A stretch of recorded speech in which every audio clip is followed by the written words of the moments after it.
여러분 안녕하세요. 자, 오늘은 지난 시간에 뒤를 이어서 아시아 지역의 민족운동이 어떻게 일어나게 되었었는가에 대한 내용에 대해서 설명을 계속해서 진행을 하도록 하겠습니다. 지난 시간까지는 이제 서양의 발달 관계에 대해서 이야기했었죠. 근데 아시아 지역은 이 시간 동안에는 바로 주로 이제 침략을 당하는 그런 입장이었단 말이에요. 자, 이러다 보니까는 이 아시아 지역에서는 침공을 어떻게 당하게 됐었고 결과적으로 서양에게 어떻게 당했었는가, 그런 내용이 주가 돼가지고서 수업이 진행이 되게 됩니다. 이런 부분을 여러분들 착안하셔서 그래서 수업에 집중해주면 좋겠다고 생각이 되어집니다. 자, 먼저 보겠습니다.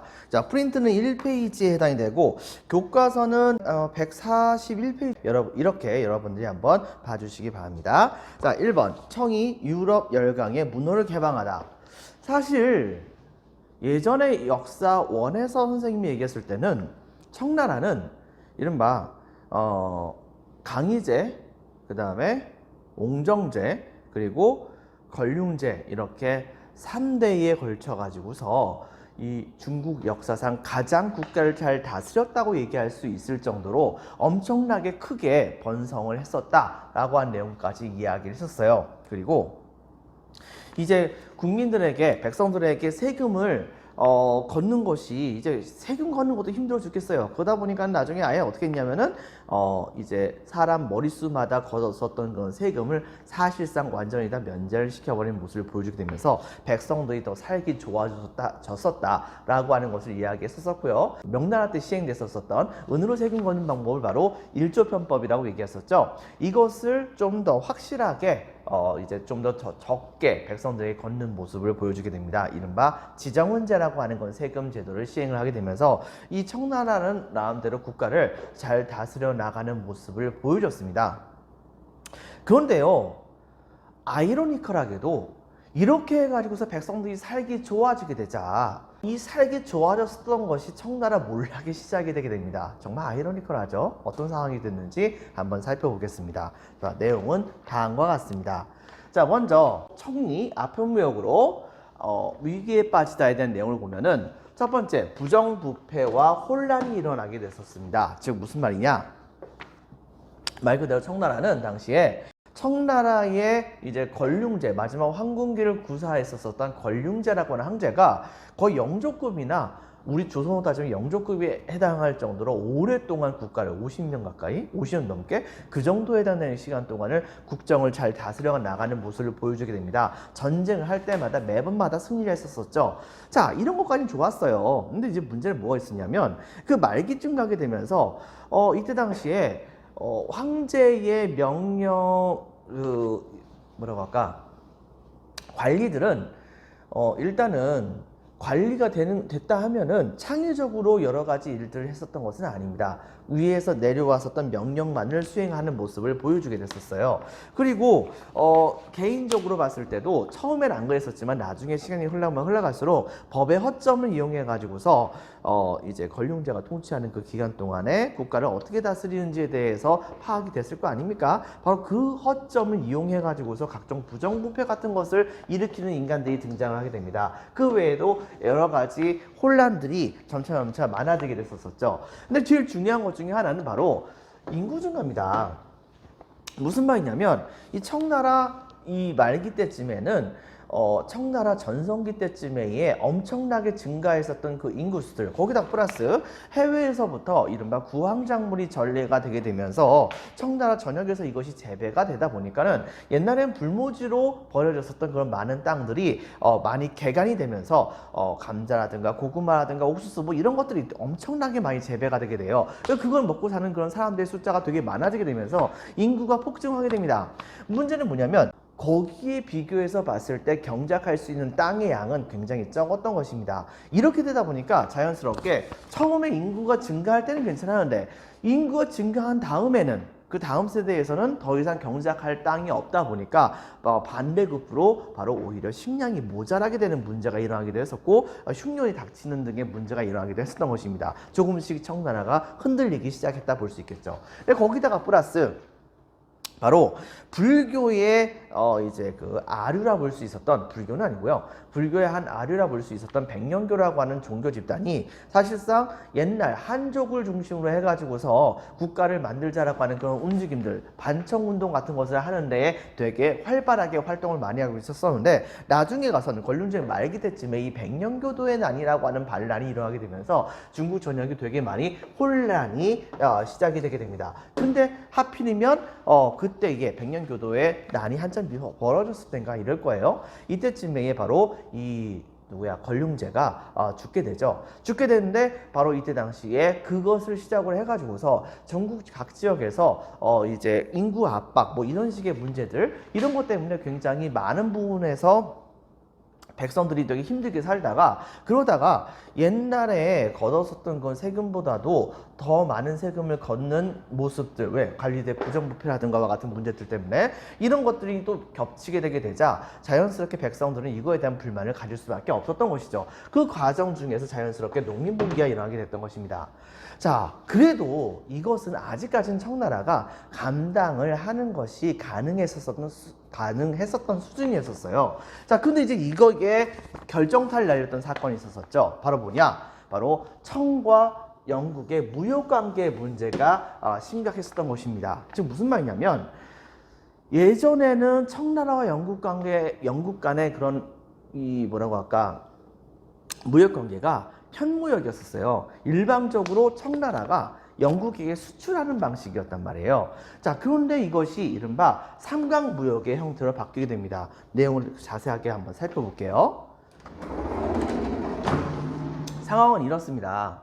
이른바 평무역이라고 하는 것은 이쪽 이제 영국입니다. 영국은 공식적으로 개별적으로 청나라에 와가지고서 무역한 건 아닙니다. 자칫, 글쎄요, 일종의 공사라고 볼 수 있겠죠. 공적인 회사. 바로 이 국가가 만든 공적인 회사인 동인도 회사라고 하는 그런 회사를 통해 가지고서 이때 당시에 청나라하고 교류를 했었어요. 그런데 이제 제일 중요한 것 중에 하나는, 청나라는 주로 이제 외국과 이제 교역을 하는 것을 그다지 좋아했던 편은 아니었습니다. 때문에 그때 당시에 그렇다고 해서 이제 외국과의 교역을 아예 끊을 생각은 없었기 때문에, 왜냐? 그들이 뭔가 무역을 하러 오는 것은 청나라 입장에서 본다고 한다면 조공을 바치러 오는 것이라고 생각했기 때문에 중국의 자존심상 그것은 이제 막으면 좀 안 되잖아요. 그러니까는 바로 어떻게 썼냐면, 이른바 광저우라고 하는 그런 도시, 항구 도시를 하나, 중국의 남쪽에 있는 광저우라고 하는 도시를 하나 개방을 해놓고, 바로 그 곳에서 공식적인 국가의 위탁을 받은 공행이라고 하는 독점적인 상인을 임명을 합니다. 그래가지고서 이 동인도 회사와 공행 간에 서로 교역을 하는 모습을 보여줬었어요. 문제는 뭐냐?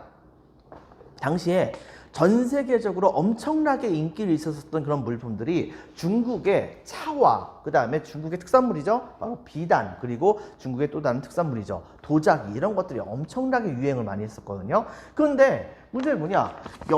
이 영국의 경우에는 당시에 산업혁명이 일어나긴 했는데, 기계공업을 통해 가지고서 엄청나게 면직물을 많이 생산을 하긴 했었지만, 문제는 뭐냐? 중국 사람들이 만들었었던 면 옷감들의 가격보다도 더 엄청나게 싸게 판다든가 이렇게 하는 건 또 아니었습니다. 그럼 그 전에 영국의 그럼 또 다른 특산물이 뭐가 있느냐? 모직물이 있었거든요. 면직물 전인 모직물. 근데 문제는 뭐냐면, 모직물은 털옷 아니에요. 털옷인데, 털옷을 이 광저우가 중국의 남쪽입니다. 열대지방이에요. 그래서 털옷을 열대지방에 판다고 했을 때 그게 팔릴까요? 전혀 팔릴 리가 없겠죠. 자, 이런 일이 벌어지다 보니까는 영국은 중국에 와가지고서 차와 비단과 도자기를 많이 사가야 되는데, 정작 영국이 중국에게 팔 물건이 없었던 겁니다. 면직물 팔아봤지만은 그다지 많이 팔리는 것도 아니에요. 자, 그래가지고서 엄청나게 영국 쪽에는 차와 비단과 도자기에 대한 수요가 많은데, 그런데 이때 당시에 청나라는 영국의 물품에 대한 수요가 없다 보니까 자연스럽게 영국은 청나라에게 일방적으로 돈을 막대하게 줘야 했습니다. 근데 이런 것에 대한 불만이 되게 컸던 거예요. 근데 문제는 당시에 비록 영국이 전 세계에서 돈을 빨아들이고 있었던 상황이었었지만, 왜? 산업혁명을 통해 가지고서요. 자, 그렇긴 했었지만은 그럼에도 불구하고 계속해서 청나라만 부자가 되게 만드는 모습은 영국의 입장에서 좀 짜증났던 겁니다. 그리고 제일 중요한 것은 영국 사람들은 무슨 생각을 했었냐면, 바로 자기네들의 물건들이 경쟁력이 없다고 생각하기보다는 청나라가 제대로 된 개혁을 안 했기 때문에, 개항을 하지 않기 때문에 영국에게 불리한 조건이 있었다고 생각했던 것이에요. 그래가지고서 영국은 이때 당시에 정식적으로 청나라에게 사신을 파견합니다. 사신을 파견해가지고서 바로 이제 그 청나라에게 무역을 확대해달라라고 요청을 하게 됐었죠. 근데 그때 당시에 이 청나라의 황제였었던 걸륭제의 경우에는 이 사신을 청나라를 모시기 위해서 파견되었었던 조공사절로 파악을 합니다. 이때 당시에 영국의 입장에서는 이것을 별로 좋게 생각하진 않았었어요. 근대적인 입장에서 파견되었던 외교관의 경우에는 그 나라를 대표하는 것이기 때문에 다른 나라의 대통령이라고 하더라도 그 앞에서 무릎 꿇거나 이렇게 하는 것은 아니라고 생각했었는데, 청나라가 아예 이 영국의 그런 사절을 받아들이려고 하지 않다 보니까 아쉬운 쪽은 영국 쪽이잖아요. 그래가지고 나중에 타협을 봅니다. 영국의 사절이 청나라 황제가 가가지고서 한쪽 다리만 무릎을 꿇는 그런 형태의 바로 예절을 취하면서 청나라의 황제를 만나는 방식을 사용했던 것이죠. 그 자리에 가가지고서 이때 당시에 영국은 청나라 황제 걸륭제에게 무역을 확대해달라고 요청하게 됩니다. 하지만은 이때 당시에 걸륭제의 대답은 굉장히 차가웠습니다. 너희들이 중국의 물건들이 필요해가지고서 사가는 것이기 때문에, 제일 중요한 것은 그 반대로 얘기한다고 한다면 중국은 영국이 필요한 것이 별로 없다. 왜? 중국은 땅덩어리가 너무 넓어서 다 나오니까. 그러니까 아쉬운 쪽이 돈 주고서 사가든가, 그것이 아니면은 무역을 확대할 생각은 없다라고 답변을 주게 됩니다. 이렇게 답변을 줘가지고서 이때 당시 영국에서 파견되었었던 대사는, 외교관은 어쩔 수 없이 어깨를 축 늘어뜨리고 영국 본국으로 돌아가게 됐었죠. 영국의 그런 의회 쪽에서는 난리가 났었죠. 영국을 되게 이제 깐이 봤다고 생각을 했던 거예요. 하지만은 이것이 중국에게 어떤 식으로든 간에 꼬투리를 잡아가지고서, 그래서 중국을 침공하기엔 중국이 굉장히 세다고 생각했었기 때문에 어떻게 할까 엄청나게 고민이 많이 있었던 겁니다. 영국의 경우에도. 그러다가 한 가지 꼼수를 썼던 것이 바로 뭐냐면은 바로 아편이었었어요. 당시에 영국은 바로 인도를 먹었습니다. 인도를 이 영국이 장악을 했어요. 그리고서는 영국에서는 바로 이 인도에다가 막대한 양에 해당하는 목화를 심었습니다. 그리고 그 목화를 갖고 와서 영국에서 방직 기계를 돌려가지고, 그래서 옷감, 그 다음에 옷을 만든 다음에 해외로 판매를 했었던 것이죠. 근데 거기에다가 인도에다가 이때 당시에 뭘 했었냐면은 이른바 아편까지 같이 또 재배를 하게 된 겁니다. 그래서 결과적으로 어떻게 벌어졌냐? 이것을 중국 사람들을 한 명 한 명씩 중독을 시켜버려요. 즉 이때 당시에 인도는 영국에게 면화와, 즉 목화와 은을, 돈을 갖다 줍니다. 그러면 영국은 그거에 대한 대가로서 면직물을 주죠. 그렇죠? 근데 여기서 이 면직물을 줬었던 그런 이 영국은 인도에게서부터 받은 은이 있을 거 아니에요? 근데 그 은 같은 것을 바로 중국의 물품이었던 차와 비단과 도자기 같은 것을 사용해 씁니다. 그럼 이제 이때 당시 청나라는 바로 그 은을 받았겠죠? 근데 이제 문제는 뭐냐? 이때 당시 인도 쪽에서 몰래 바로, 물론 이제 동인도 회사를 통해서 간 것이긴 하겠지만, 바로 이 아편을 이 청나라에게 판매를 한 겁니다. 청나라는 시간이 흘러가게 되면서 이 아편 중독자들이 사회 전체에 만연하게 돼요. 어느 정도까지 되느냐? 황제까지도, 이제 명나라 말기 때부터도 마찬가지긴 했었지만, 바로 이 황제까지도 이 아편에 빠져가지고서 헤어나지 못한다고 말이 나올 정도까지 됐었단 말이에요. 자, 이렇게 되다 보니까 가장 위에 있는 사람들이 그 모양인데 일반 백성들은 어떻겠습니까? 아편에 대한 그 수요가 폭증을 했겠죠. 당연히 그 폭증하는 만큼 막대한 양의 은들을 이때 당시에 인도에게 갖다 주게 된 겁니다. 그리고 아편을 수입했던 거죠. 즉 영국에게서 받았었던 은 가지고서 바로 인도에게서부터 아편을 사왔던 겁니다. 문제는 뭐냐면 아편은 중독이 되는 겁니다. 이게 한 번 맛을 들었다면 거기서 헤어나지 못해요. 왜? 마약이니까. 이러다 보니까는 시간이 흘러갈수록 중국 인구가 전부 다 아편 핀다고 생각해 보세요.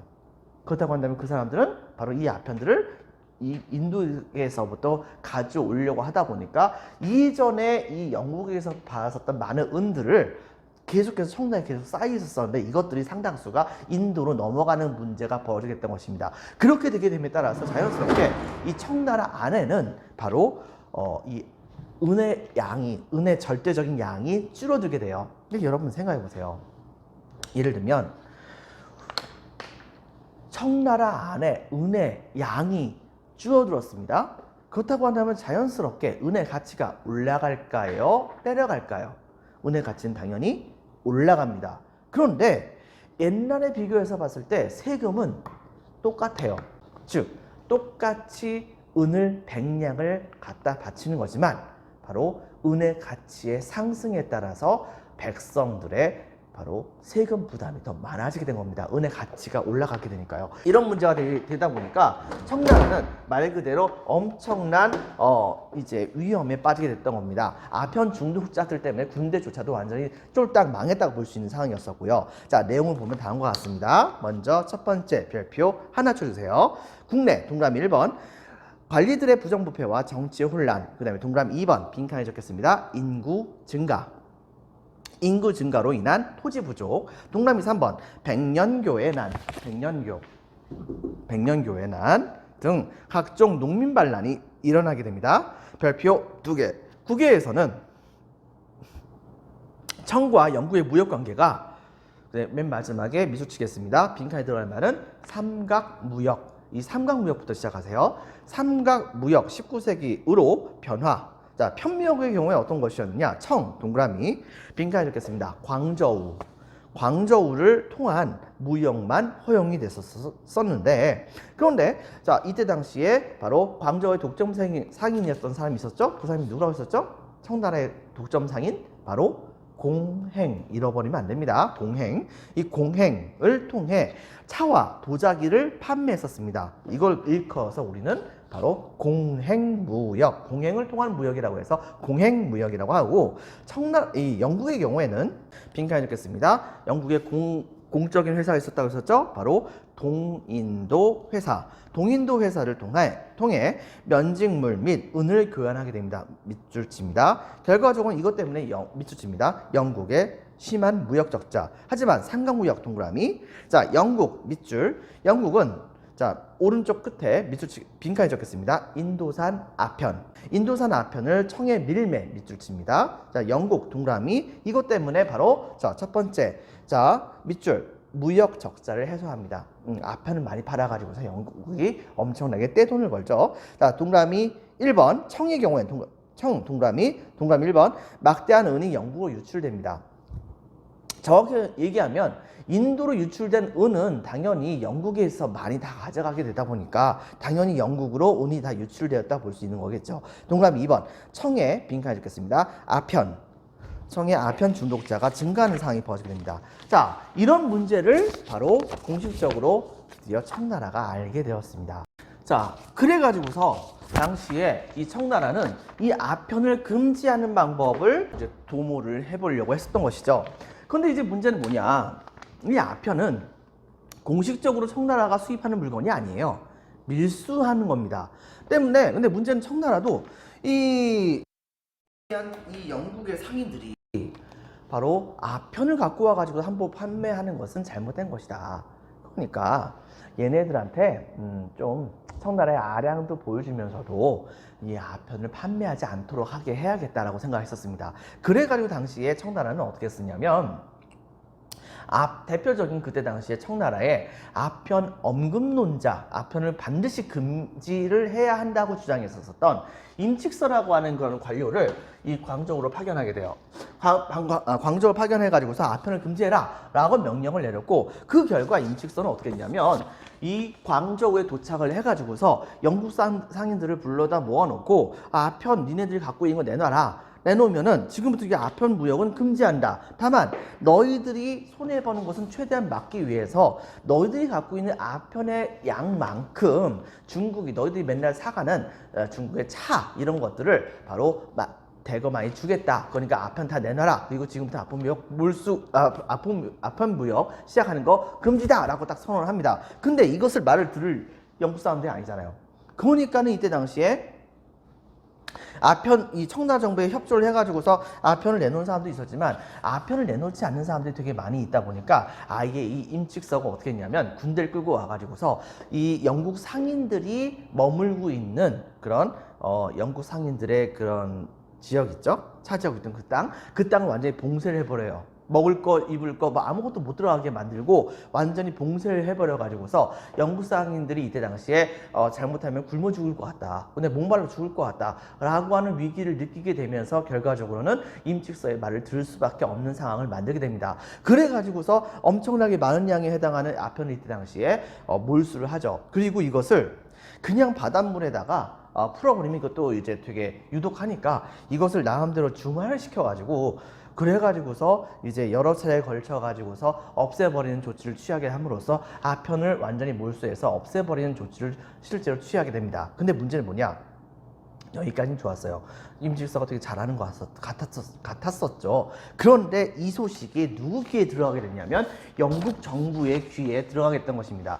영국의 의회 쪽에서는 당시에 아니 뭐 아편을 그렇게 뺏어가는 것은 분명히 아편을 판매한 놈들은 되게 좀 잘못한 것은 맞는 거긴 한데 중국 정부가 군대를 갖고 와가지고서 함부로 영국의 백성들을 압박을 줘가지고 영국 사람들의 재산이야 볼 수 있는 아편을 전부 다 뺏어갔다는 것은 불합리한 것이다 라고 하는 얘기를 합니다. 그리고 또 한 가지 뭐라고 얘기냐면 얘네들은 정말 부도덕한 그런 얘기를 했는데 자기네들이 아편을 피우거나 하는 것에 대해서는 금지를 합니다. 금지를 했음에도 불구하고 당시 영국 정부가 청나라에다가 아편을 판매하는 것에 대해서는 이것은 이 영국이 그 청나라의 그런 사람들이 아편을 사가는 청나라의 그 사람들은 나름대로 사리분별을 할 수 있는 부유층에 해당되는 사람들이다. 왜? 아편값이 비싸니까. 일반 평민들은 이런 아편 같은 거 절대 못 피운다. 그러므로 부유층이 나름대로 기호식품으로 이용하는 그런 아편을 우리 영국 정부가 판매하는 것임에도 불구하고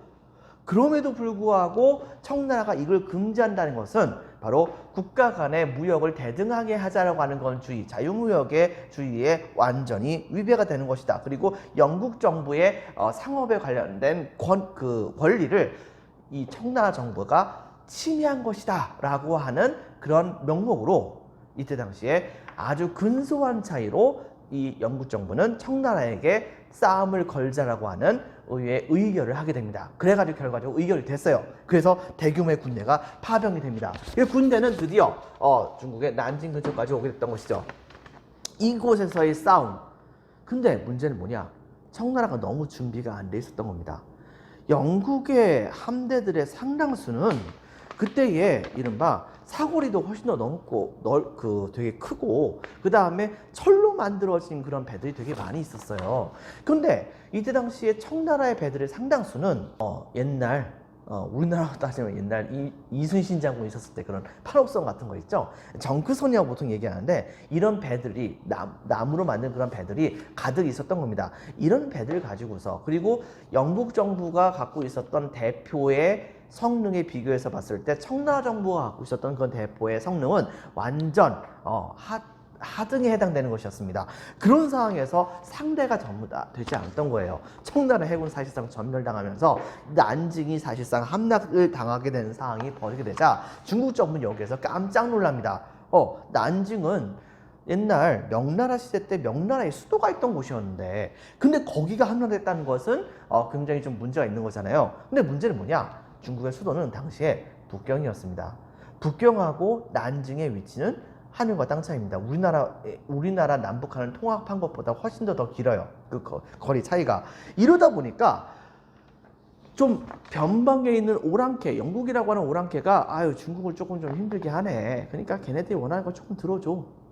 라고 하는 명목으로 조약을 맺게 됩니다. 이 조약을 일컬어서 이른바 우리는 뭐라고 부르냐면 난징 조약이라고 하게 돼요. 청나라는 완전히 패배하게 되고 난징 조약을 맺게 됩니다.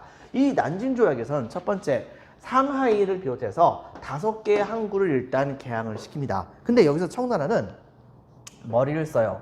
즉 개항을 만약에 수도 근처에다가 하게 되면 이 외국의 그런 함대들이 바로 자기네들의 그게 개항을 했었던 항구에 들어온다는 명목으로 군대를 그 항구에다가 들여와 가지고서 청나라 정부를 압박을 할 수도 있잖아요.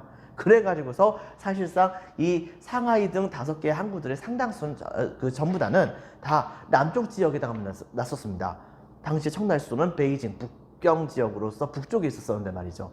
자, 이렇게 하게 됨으로써 이때 당시 영국은 5개의 항구를 개항시켰다는 것에 만족을 일단 합니다. 그리고 많은 양에 해당되는 배상금을 이때 당시에 청나라 정부가 영국 정부에게 내놨었죠. 그 다음에 또 한 가지, 홍콩을 할양을 했습니다. 홍콩이라고 하는 땅을 이때 당시 할양하게 되면서 홍콩 섬이 이때부터 본격적으로 영국 정부에게 넘어가는 모습을 보여주게 됩니다. 그리고 그것이 근대까지 오게 되다가 최근에 들어와서 중국에게 다시 반환이 됐죠. 하지만 이거 홍콩 전부 다는 아닙니다. 자, 그리고 중국 정부가 주된 외국과 무역을 하는 거에 대해서 독점적인 권한을 줬었던 상인, 이른바 공행이라고 하는 그런 상인들을 아예 폐지를 시켜버려요. 그래가지고서 자유롭게 무역을 할 수 있도록 조치를 취해줬던 겁니다. 영국의 입장에서는 영국의 물품들을 자유롭게 일반 백성들에게 판매한다고 한다면 이 영국의 물품이 세계적으로 경쟁력이 있는 것이기 때문에 중국 사람들에게 되게 잘 팔릴 거라고 생각했던 거예요. 자, 이런 것을 여러분 같이 기억해주고, 근데 또 한 가지는 영국 사람들은 중국 안에 들어와 가지고서 중국의 법에 따라서 처벌받는 것이 아니고 영국의 법에 따라서 처벌받게 하는 이른바 치외법권을 시행하게 됩니다. 치외법권 어디서 많이 들어봤죠? 대표적인 불평등 조약이라 볼 수 있겠습니다. 그 나라에서 잘못했으면 그 나라 법으로 처벌해야 되는 것이 맞는 것인데 왜 죄를 지은 사람의 나라의 법으로 처벌을 해야 된다는 게 말이 되는 겁니까? 근데 어쨌든 이 조처를 취하게 합니다. 이것은 결과적으로 청나라는 이미 예전에 근대적 조약을 맺은 것이 있었어요. 러시아와 같이 네르친크스 조약 같은 그런 조약을 맺기는 했었는데, 하지만 이것은 청나라의 근대적 조약에 해당이 되긴 했었지만 중국 역사상 서양과 조약을 맺은 것 중에서 처음으로 불평등하게 맺은 조약이었다는 것에선 의미가 있습니다. 이렇게 해서 1차 아편전쟁은 끝이 나게 되죠. 먼저 적겠습니다. 제 1차 아편전쟁 별표 하나. 임칙서 동그라미 영국 상인들의 빈칸에 적겠습니다. 아편 몰수 및 폐기. 청이 자유로운 무역을 만든다는 명분으로 밑줄 칩니다. 영국 의회에서 전쟁 의결 밑줄. 자, 동그라미 1번 청의 패배. 동그라미 2번 무슨 조약? 바로 난징 조약. 자, 별표 2개 칩니다. 난징 조약에서는 동그라미 1번 상하이 등 5개의 항구가 개항됩니다. 동그라미 1번, 동그라미 2번 배상금을 지불했습니다. 동그라미 2번, 동그라미 3번 홍콩을 할양합니다. 홍콩을 이제 떼어주죠. 동그라미 4번 바로 공행을 폐지합니다. 그리고 동그라미 5번 치외법권을 인정합니다. 이것은 바로 청이 외국과 맺은 빈칸에 적겠습니다. 근대적 불평등 조약이다 라고 우리가 얘기할 수가 있는 것이겠죠. 자, 근데 이제 문제가 생깁니다.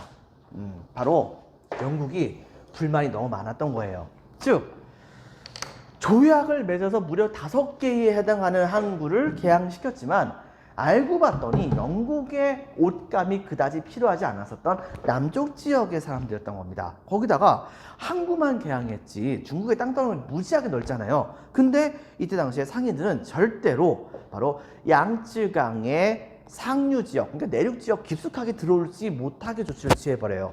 이렇게 되다 보니까 당시에 영국의 물건들이 생각보다 잘 팔리지 않게 되자 영국인들은 이제 한 가지 생각하게 됐죠. 우리 물건이 이렇게 경쟁력이 없는 물건이 아닌데 이렇게 중국에서 안 팔린다는 것은, 그렇다는 것은 중국 사람들이 아직 영국 제품이 좋다는 것을 몰라서 그런 것이다. 그래서 안쪽에 가서 물건을 좀 팔고 싶은데 중국 정부가 막으니까 바로 이 중국 정부에 한 번 더 압박을 줘야겠다고 하는 아주 계산적인 생각을 하게 됩니다.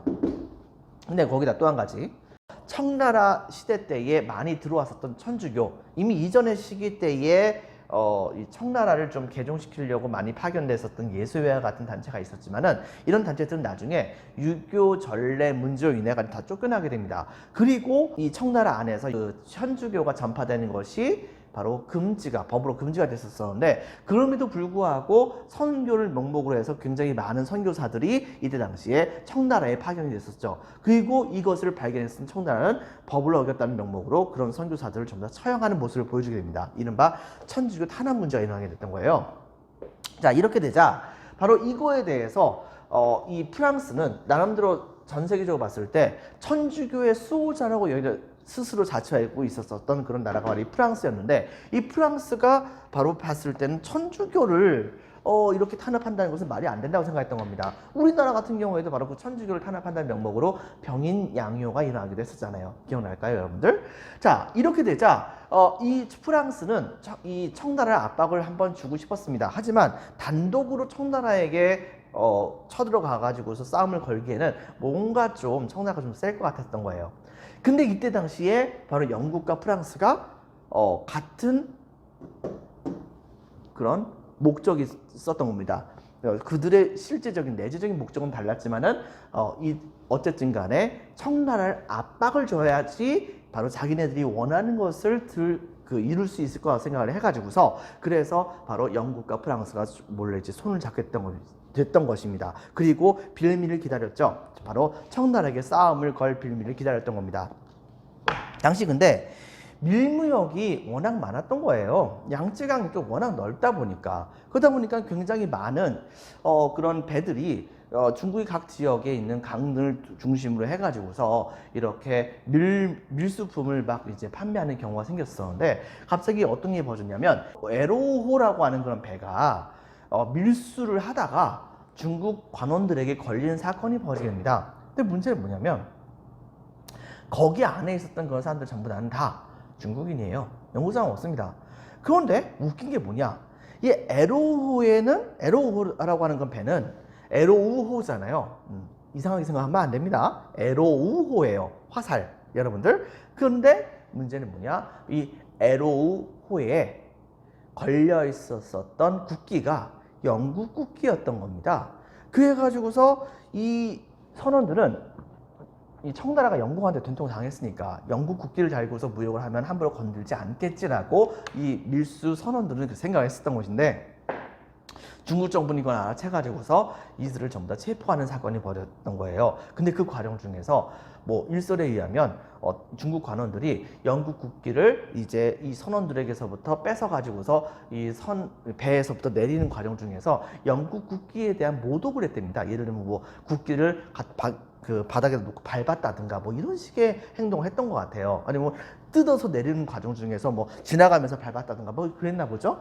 그런데 이것을 가지고서 이 영국은 국기에 대한 모독은 영국에 대한 모독이고, 영국에 대한 모독은 바로 영국에 대한 선전포고라 생각을 해가지고서 이걸 빌미로 해서 영국과 프랑스가 같이 연합을 해서 청나라를 공격합니다. 여러분들, 아니 지금도 다른 나라의 국기를 갖다 놓고서 그리고서 그 나라가 마음에 안 들면 밟고 하는 그런 행동도 많이 했을 거 아니에요. 우리나라 같은 경우에도 뭐 예를 들면 북한 국기 갖다 놓고서 막 밟는 경우도 있기도 하고, 일본 국기 갖다 놓고서 밟는 경우도 있기도 하고, 그 다음에 심지어는 미국 국기도 갖다 놓고서 막 불태우고 밟고 막 이렇게 하는 경우도 되게 많이 있잖아요. 물론 국기를 불태우거나 밟거나 이렇게 하는 행동이 잘한 것은 아닙니다. 근데 그걸 가지고 전쟁을 일으키다니요, 여러분들. 이것은 말이 안 되는 거죠. 그렇다고 한다면 우리는 옛날에 미국하고 북한하고 일본하고 계속해서 전쟁을 했을 겁니다, 여러분들. 그런데 이 말도 안 되는 행동으로, 이때 당시 말도 안 되는 그런 이유로 바로 영국과 프랑스가 연합을 해가지고서 청나라를 공격하는 사건이 벌어지게 됩니다. 근데 청나라가 안타깝게도 이때 당시에 아무런 준비가 또 안 돼 있었던 거예요. 그 결과 어떤 게 벌어졌느냐, 바로 이 청나라는 완벽하게 이 영프 연합군에게 패배를 하게 됩니다. 패배를 하게 되면서, 그러면서 이제 전쟁이 완전히 끝나기 일보 직전에 청나라가 일단 항복을 해요. 그래서 전권대사를 불러가지고서, 그래서 그 사람을 통해 가지고서 이 영프 연합군과 같이 협상을 하게 했고, 이들이 바로 베이징으로 와가지고서 영국과 프랑스, 근데 여기는 이제 러시아라든가 그다음에 미국과 같은 나라가 같이 연합했다는 말이 있는데요. 이들이 같이 와가지고서 어떻게 했냐면 청나라의 수도였던 베이징에 와가지고서 거기에서 조약을 맺기로 했던 겁니다. 하지만 청나라 입장에서는 이건 엄청난 굴욕이죠. 난징 조약하고는 이건 차원이 다른 겁니다. 왜? 군대가 바로 청나라 수도 근처까지 오고, 그다음에 영국 대사, 프랑스 대사가 압박적인 모습으로 청나라의 수도에 와가지고서 황제를 겁박을 하는 거랑 마찬가지가 보였기 때문에 이때 당시에 이 웬만하면은 베이징에 와가지고서 조약 맺는 것을 꺼려했는데, 그런데 이것을 무시하고 영국과 프랑스의 바로 외교관 함대들이 바로 이때 당시에 텐진 지역, 천진이라고도 얘기하는데요. 이 천진 지역으로 올라오는 모습을 보여줍니다. 근데 이것을 보고 있었던 이 청나라의 텐진 지역에 있었던 그런 포대가 바로 이 조약을 맺기 위해서 올라오고 있었던 외교관의 함대에게 대포를 사격하는 사건이 벌어지게 돼요. 이렇게 되자 이때 당시에 영국과 프랑스 그리고 그 외에 여러 연합군들은 기가 찹니다. 지금 화해를 하자겠다는 거야, 싸우겠다는 거야. 여기에 열받았었던 바로 영국과 프랑스 연합군은 아예 군대를 동원해가지고서 베이징까지 함락을 시켜버려요. 베이징까지 함락을 시키게 되면서, 그러면서 이때 당시에 이 청나라의 황제는 이거에 깜짝 놀라가지고서 다른 지역으로 이제 도망을 가가지고 거기에서 놀란 가슴을 쓸어내리면서 충격 때문에 정신이 없다가 그러다가 죽었답니다. 그렇게 하고 청나라는 어쨌든 간에 영국과 프랑스와 같이 조약을 맺는 것을 피할 수 없다는 것을 깨닫게 되죠. 근데 문제는 뭐가 있냐면, 영국과 프랑스의 경우에는 베이징까지 함락시키는 것은 가능했습니다. 왜? 베이징하고 그 다음에 바다 쪽하고는 생각보다 먼 곳이 아니에요. 먼 곳이 아니다 보니까 군대를 동원해서 강물을 따라서 베이징까지 함락하는 것은 가능한데, 베이징을 제외한 나머지 모든 지역들은 전부 다 영국과 프랑스에게 적대적이잖아요. 그렇다고 한다면은 이때 당시에 이들의 경우에는 계속해서 베이징을 함락은 시킬 수 있으나 점령을 할 수 있는 상황은 못 됐던 겁니다. 왜? 중국의 그런 민중들이 가만 냅둘 리가 없겠죠. 두 번째, 청나라 입장에서는 너무 열받았는데 힘에 밀려가지고서 베이징을 함락당했습니다. 함락당하게 했는데 아직 전국에 엄청나게 많은 군대가 있어요. 거기다 플러스 그때 당시에 그 군대를 동원해서 바로 베이징으로 진격시키게 된다고 한다면 어쩌면 영국과 프랑스의 군대를 이길 수도 있겠지만, 그렇게 되면 지방에 있는 다른 지역의 이 국가들이 청나라를 공격할 수도 있잖아요. 거기다 플러스 바로 당장으로 봤을 때는 이 청나라의 무기가 영프연합군의 무기를 압도할 수 있는 상황이 전혀 아니었고요. 그래가지고서 영국과 프랑스는 베이징은 점령했지만 다시 조약 맺고서 나가고 싶은데 나갈 명목이 없고, 청나라의 입장에서는 베이징을 다시 받고 싶겠지만, 그래서 영국과 프랑스에게 화해 요청을 하고 싶겠지만 그럴 수 있는 상황이 못 된 상황에서 이때 중재를 했던 나라가 바로 이 러시아인 겁니다. 러시아가 나서가지고서 텐진 조약과 이 베이징 조약, 즉 처음엔 텐진 조약을 맺겠다고 해가지고서 갔었었는데, 그런데 이것을 여기다 이 조약을 맺으러 갔었던 외교관의 함대에다가 대포를 쏴버리니까 열받아가지고서 그들은 베이징까지 함락을 시켰고, 결과적으로 베이징에서 마지막 조약을 맺게 되었던 거예요. 그렇게 해가지고 베이징 조약을 실제로 맺게 됩니다. 그 결과 첫 번째, 배상금을 내게 해요. 두 번째는 크리스트교 포교에 대해서 허용하게 됩니다. 프랑스의 요구사항이 들어주셨죠. 이 원래는 청나라의 수도에 외국의 그런 사신이 머무는 것 자체가 말이 안 된다고 생각했었습니다. 그런데 이때 당시에 이들은 청나라의 수도였던 베이징에다가 영국과 프랑스와 같은 서양의 여러 외교관들이 공사관을 만들어 가지고서 베이징에서 살면서 본국 정부와 같이 연락을 하면서 청나라 정부와 바로 교류를 할 수 있도록 하는 조치를 취하게 합니다. 그래가지고서 공사관에 바로 베이징 주재를 허용하게 했습니다. 거기다 플러스 바로 10개의 항구를 개항합니다. 여기에서는 바로 영국의 요구사항이 들어갔던 것이죠. 바로 영국의 제품이 많이 팔릴 수 있을 거라 생각했었던 중국의 북부 지역까지도 전부 다 개항을 하는 모습을 보여줬고요. 그 다음에 홍콩섬 맞은편에 있었던 주릉반도까지도 바로 영국에게 할양을 하는 모습을 보여줍니다. 이 주릉반도와 그 다음에 이 홍콩까지 합쳐가지고서 바로 계속해서 영국 소유로 있다가 그러다가 최근에 들어와 가지고서 중국에게 다시 반환이 됐었죠. 최근 홍콩 민주화 운동은 바로 여기 있었던 주릉반도와 홍콩섬 이 두 개의 지역에서 같이 일어났던 것이라 생각하면 됩니다.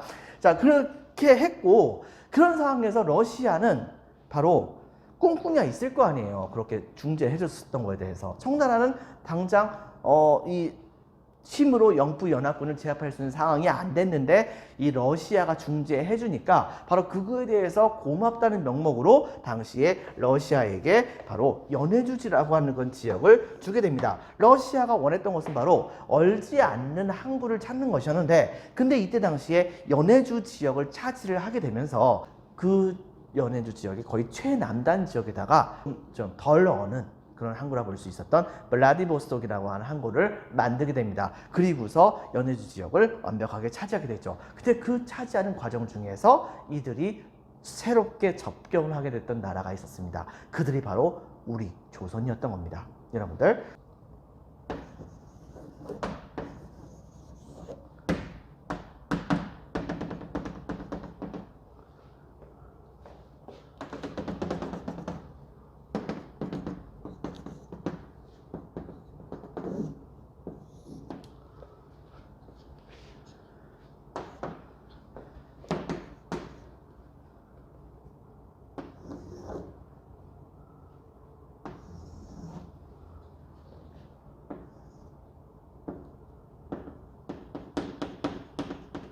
자, 이런 상황이었었는데 여기에서 이때 당시에 베이징을 함락을 당하게 되면서 당시에 바로 이 청나라는 이 북경 조약, 즉 베이징 조약에 대한 중재의 대가로서 러시아에게, 이쪽에 있었던 러시아에게 바로 러시아가 가장 원했었던 그런 땅덩어리였었죠. 얼지 않는 항구가 최대한 보장된다고 볼 수 있었던 이쪽에 해당되는 땅을 이때 당시 러시아에게 넘기게 됩니다. 그리고 그 땅은 지금까지도 러시아에게서부터 찾을 수가 없었었죠.